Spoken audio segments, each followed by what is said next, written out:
Deku be yapping, bro. But low key, that's what makes him great. When he goes into his walking encyclopedia mode, it's some of the best stuff Horikoshi has ever came up with. Usually, gags from anime characters get played out. I've been an anime fan for over 20 years, y'all, and there's only so many times I can laugh at Master Roshi getting a nosebleed, Zoro getting lost, and things of that nature. Now, Death the Kid, his symmetry gag, that's an exception because that's like genuinely hilarious. Like that episode when they were taking the test in Soul Eater, one of the most funniest anime episodes ever. But regardless, something about Deku's gag just hits different. One could say his quirkiness ties directly into his character and combat style. Now, while the first few times we saw him go into his mutter and murmur mode, it was obviously played for laughs, and to be honest, it never stopped. It's meant to be funny. It isn't just a cheap gag played for laughs, it's integral to his character. Mumbling and constant analysis and overthinking is why he was able to do things like instantly deduce where Lady Nagant was shooting him from, even though it was dark, in the rain, and she was thousands of feet away on a building, and she's a pro assassin. Sniper at that. Do y'all understand how crazy that is? Usually, like when you die in Call of Duty or Marvel Rivals or like any game really, you need the kill cam to see how you died and what really happened. But Deku, just upon being hit once, was able to instantly deduce and figure out what happened and where she shot him from. Boy, I can't even imagine playing Pokemon versus Deku. You land one attack on him and he instantly knows what nature your mon has. He knows the EVs, IVs, items, and probably the rest of your team. And like, dog, he can deduce that from just one of your Pokemon probably. And while an anime character coming up with plans of being smart in combat isn't rare, I would be one to know because I literally done videos on big brain moments for Naruto, Sasuke, Luffy, and all that. Deku's way of doing it kinda separates him from most because we are always given his inner thought process behind every action he's about to take. About how he's constantly analyzing and gathering intel and developing new strategies for every situation that comes up. And we are introduced to this very early on, and I mean very early on. I mean like the 5th page of the manga, we see that Deku keeps a notebook of everybody's fighting style, their special moves, and what to do in certain situations. Then later on in chapter 1, Deku's first encounter with an actual villain, he saw Bakugo captured and restrained, and then his body just moved on his own and he went to rescue Kachan. Despite being in a state of complete panic, he was able to remember all the notes and strategies he wrote down in his book and try something to attempt to rescue Bakugo. Now, it failed. But that kinda isn't the point. The point is, Deku always has a plan and is trying to get the upper edge using his strategic genius. You know how people love to lie on Naruto's name and say things like, oh man, I miss when it was about ninja tactics and they used their IQ to win battles. It just turned to DBZ. First of all, that's a lie. Even in late game Naruto, even in Boruto, they still use IQ and ninja tactics to get the upper hand on people. So like, what are you talking about? But people just love to say, oh my god, I miss when the show was like this in the first 3 episodes. Spoiler alert, people.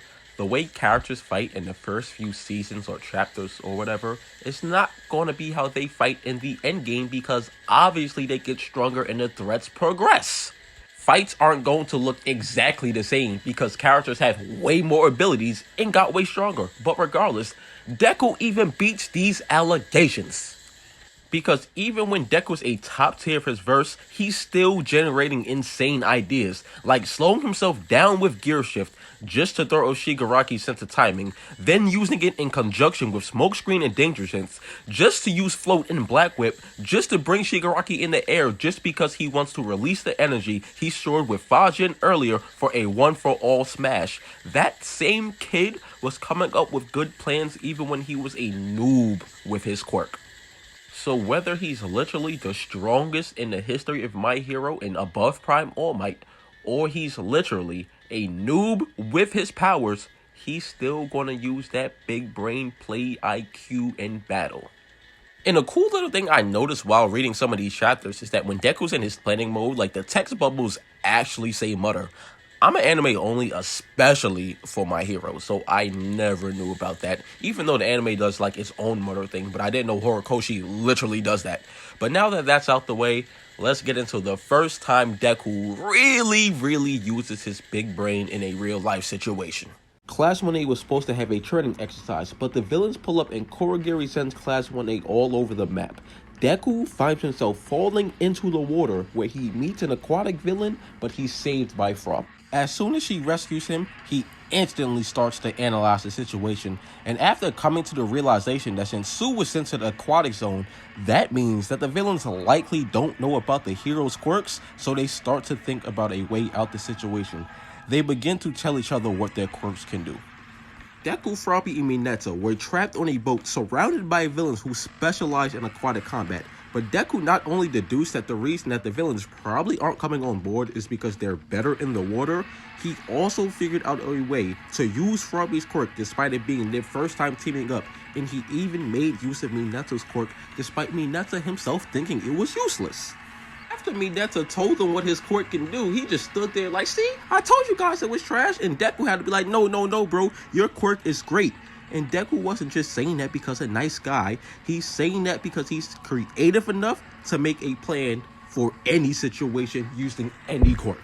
So the villains get tired of waiting and they split the boat in half. Mineta begins to panic and he starts spamming his sticky balls at them. The villains try to stay away from them, but then they notice something. This is when Deku jumps off the boat towards the villains, but he's still thinking multiple steps ahead. He knows he can't hit them all with a Detroit Smash, and he's also accounting for the fact that there's more villains in the USJ arena. But he knows he can't sacrifice his entire arm. So he remembers his egg in the microwave training, and then he launches a Delaware Smash at the water. Mineta continues to throw his balls into the water, and that's when the villains notice that they're being dragged in. By delivering a strong shock to the water surface and dispersing the water, when it eventually rushes back to the center, it'll trap them all together. This man is using his environment to his advantage because that's how like whirlpools or tsunamis happen, regardless. This shows off Deku's sheer creativity. W Yap session. So, not only did Deku find a way to utilize Mineta and Froppy's quirk, even though it's his first time teaming up with them, he was also able to quickly think of a way to use the terrain against the enemy. That was a smooth move. And even though he got the W, he was still thinking of ways he could have improved his plan. This man is different. Now, am I going to sit here and go over every Deku plan? Absolutely not. This video will be hours long. And is this Deku's smartest plan? No. So, why did I spend so much time on it? To really hammer home the fact that Deku isn't a one-for-all merchant. Some people like to discredit his accomplishments because he's been given a broken quirk, but unless he was literally given Stars and Stripes, New Order quirk, or something insane like that, I'm not trying to hear it. One for all is not a pay-to-win button, especially with how Deku was early on, to the point where he was sacrificing limbs and fingers for every move. Todoroki thought he had the drop on Deku because he couldn't use Smash anymore due to him being unable to make a fist. So what does Deku do? He flicks his finger off the inside of his mouth to generate force. That is so creative and unpredictable because, man, Todoroki is a genius in his own right, and even he didn't see that coming. That was a smart move and showcased that dog in him. Deku coming up with 5, 8, 20, 30, 45, and even full 120%, and all of that shows ingenuity. Him realizing that his arms would eventually be useless if he kept on his current tracks, but then coming up with shoot style highlights his creativity even more. But okay, you're one of those people, you're just not convinced. Well, here's an example of Deku winning a competition without using his quirk. Just pure raw IQ and big brain plays. So, in the obstacle course portion of the sports festival, Deku told himself he was not going to use One for All, and this obviously puts him at a huge disadvantage. The race starts and Todoroki literally slides out the gate on his ice. Bakugo, Momo, and everybody else follow behind using their quirks to try to keep pace. Dark Shadow, Shinso, and everybody is using their quirk to aid them in the race. However, another problem arises. Mineta gets clapped by a robot, and this is when we find out, in addition to it being a race, there are also giant robots attempting to fight the students. Shoto easily freezes the robot in front of him, and he keeps it pushing. Deku has fallen behind the pack, but now he's able to pick up a piece of the robot that Todoroki beat, and he uses it as a shield because he noticed that it won't break easily. Momo one-shots a robot with her cannon. I always knew her Gamma was OP. That's exactly why My Hero Ultra Rumble had to nerf it. But then we find out that the next part of the obstacle course consists of tight roping over a canyon. So not only does Deku have to worry about students using their quirk for an advantage, but the support students can use their support items. And with that, some of them easily fly over the canyon. Todoroki reaches the final zone, which is a field covered with mines, and he's in first place, of course.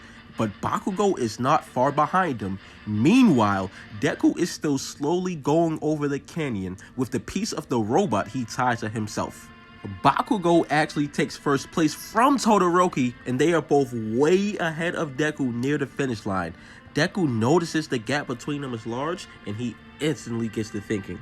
So, he takes a page out of Kachan's book, which is ironic because he literally writes down notes on Bakugo, and he jumps on the mines to cause an explosion and attempts to catapult himself forward. This is when we get a mini flashback and we're shown Deku's thought process. Deku realizes that these mines only blow up when they're stepped on. They don't actually do lethal damage, but they slow you down, so you obviously need to avoid them because nobody has time to waste. Also says that attempting to slow down people in front of him is also a waste of time, so he begins to dig up the mines, hit them, and that's how he got that huge jump forward, and he took the lead from Todoroki and Bakugo from last to first place in seconds because of his analytical prowess and quick thinking. However, the race still wasn't done, because even though he momentarily took the lead, where he was going to land still had mines. And to make matters worse, while Deku is falling out of the sky, Bakugo attempts to attack him, and Todoroki creates another ice path. The two strongest students in the class have started working together to try to slow Deku down. Deku is literally losing momentum, and he's losing grip of the shield. But he knows he can't let go, and this is his only chance to win. He says to himself, if passing them again is impossible, then I just gotta stay in the lead. And oh my god, that is a bar. So then he slams his shield on the floor and boom! The landmine stun Bakugo and Todoroki. Deku hits the ground and then he hits the jets. And then he's running through that tunnel. And President Mike announces that the student who arrived in first place is none other than Izuku Midoriya, Deku. So for all those people who were like, oh my god, Deku should have been quirkless. Why didn't he just go the Batman route? Silence. Because Deku proved, even without the use of a quirk, he is still more than capable of outdoing people with one. I'm not jacking Deku will be a top tier fighter without his quirk, but acting like he's hard carried by his quirk is nuts, because he just clearly showed you that he's very capable without using it. When Lemillion fought Class 1A, he spanked them, but Deku was not only able to quickly realize that he has a phasing quirk, which granted he had earlier intel because he saw him in a wall, but Mirio blitzed Class 1A, and trust me, it is hard to fight Mirio. I know, I really do. But Mirio cooked all of the long-range fighters in seconds. Deku begins to instantly think of ways he can counter his phasing, and he says that they should form a hypothesis. Doing the scientific theory mid-battle is kinda crazy, my boy, but Deku, do you. Mirio faces underground with his beta, tries to sneak up on Deku, but Deku predicts this and tries to launch a counterattack. If you play My Hero Ultra Rumble, then you know how hard it is to counterattack Mirio. Mirio even gives Deku props for being able to predict his moves. Class 1A still gets spanked, but props to Deku for being like the only one who could at least predict and react to his moves. One for All boosts his stats, sure, but it doesn't boost his prediction skills. Deku was able to predict the student who was the closest to being a top hero. So, with Deku, you not only have somebody who's a prep time and multi-step planning guru, he's able to instantly learn on the fly and adapt to things, like when he used Fajin for the first time and paired it with Smokescreen to get the drop on Lady Nagant.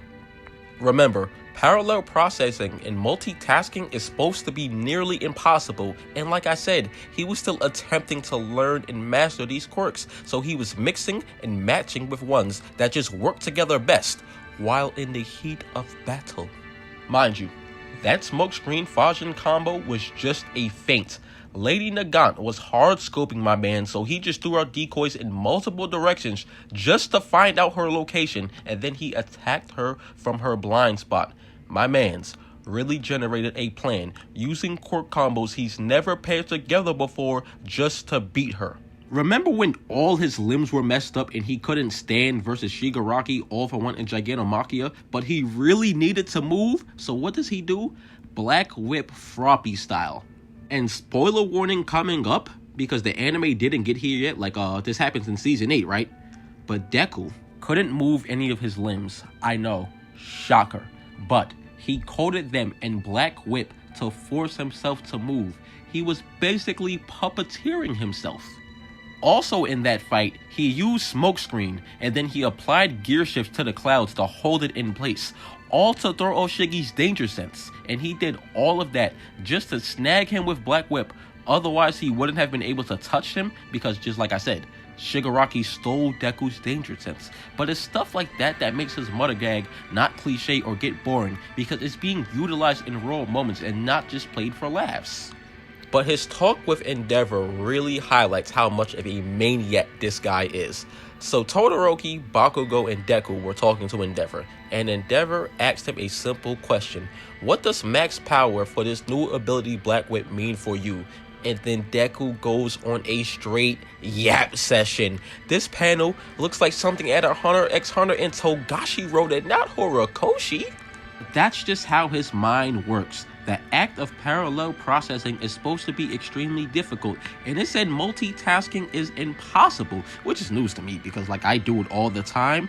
But with Deku, he's elite at it because like I mentioned earlier, with what he did with combining multiple applications of quirks versus Lady Nagant, it's often said that before people are widely recognized for being geniuses, that they are seen as crazy or weird because of how their mind works. And you can quite literally see this with Deku, because when his brain goes into overdrive mode, people literally think he's going crazy and being weird.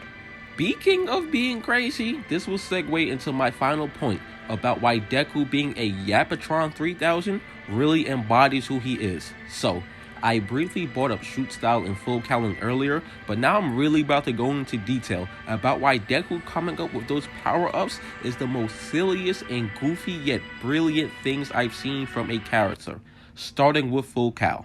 Of course, when Deku is thinking about what hero agency to go to, he's in mutter mode, and his classmates even know that this is basically his performance. But All Might tells him Gran Torino wants him, so Deku makes his way to Gran Torino's house and they begin to have a small sparring session.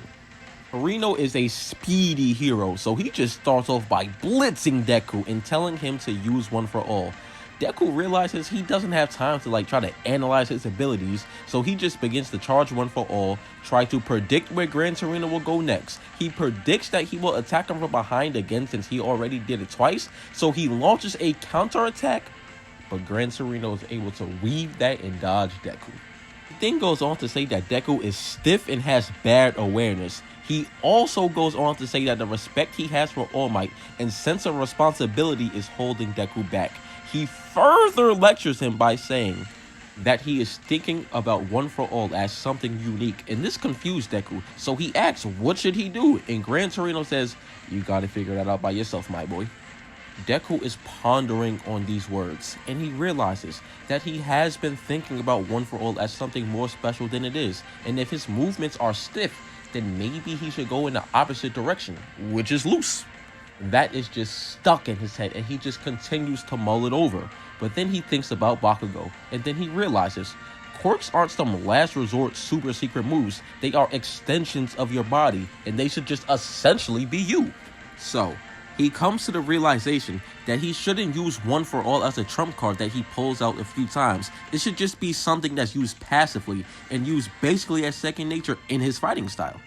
Later that night, Deku sneaks out and continues to further deduce that he's been using One for All, and it shouldn't really be like that.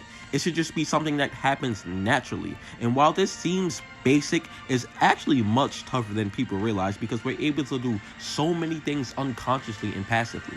Think about it like muscle memory in video games, or like even footwork in certain motions when you're playing sports or instrument or just literally doing anything. Of course, you're supposed to be thinking about the moves you plan to make, but the actual motion of doing the moves isn't something you're thinking about doing.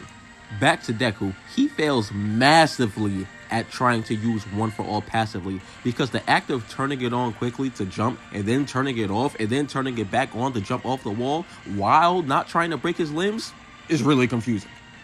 He begins to think about how he doesn't have much time for visualization, and after some more practice, he just eventually goes back to Gran Torino's place. They have a delivery from Amazon and it's a new microwave.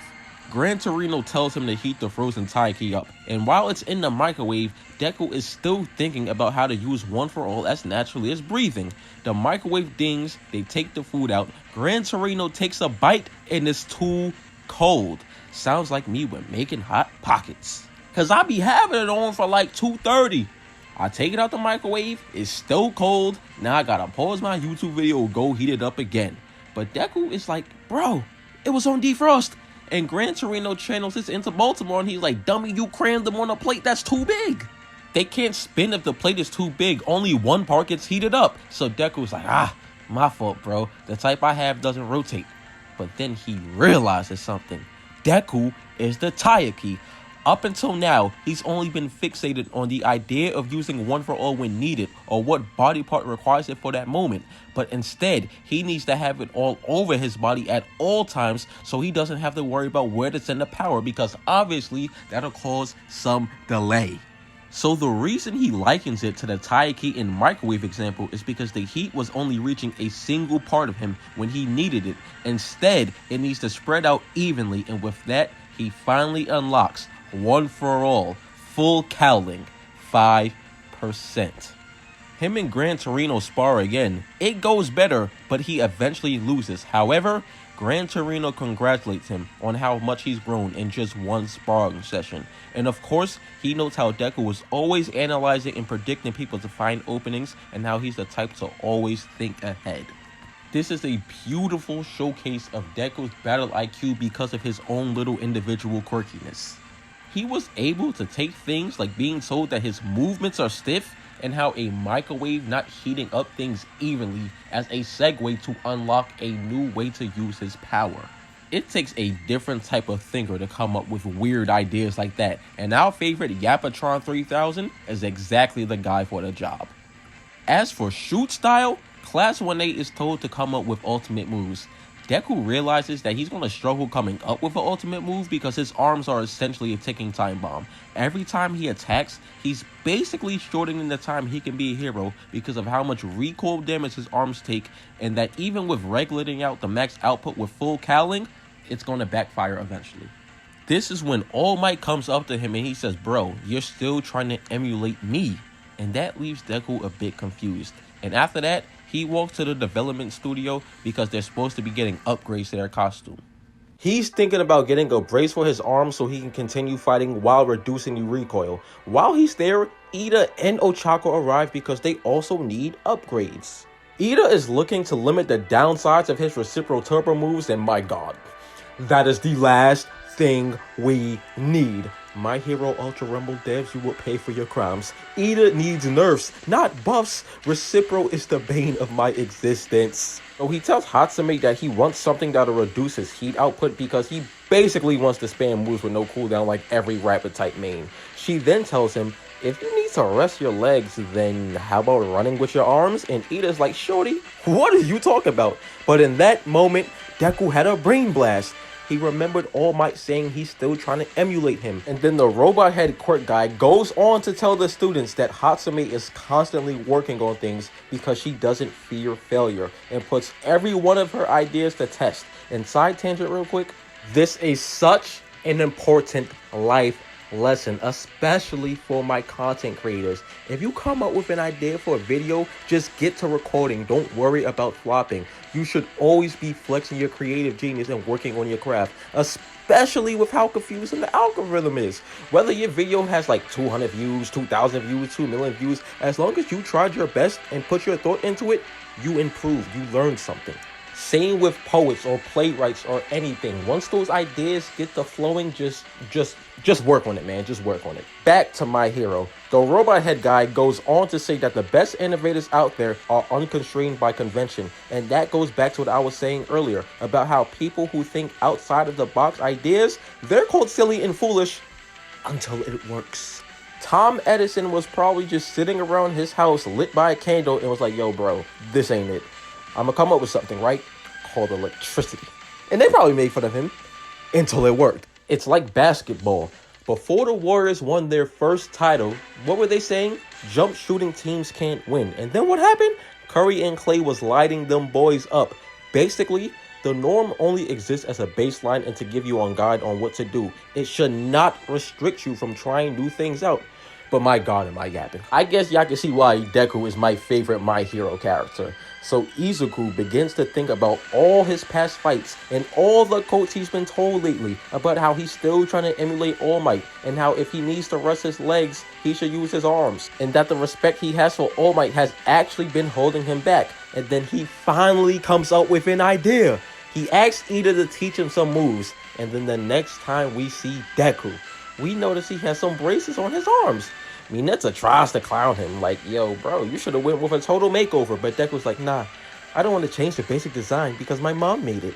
We then cut back to Class 1A training their new moves in the gym, and we see everybody working.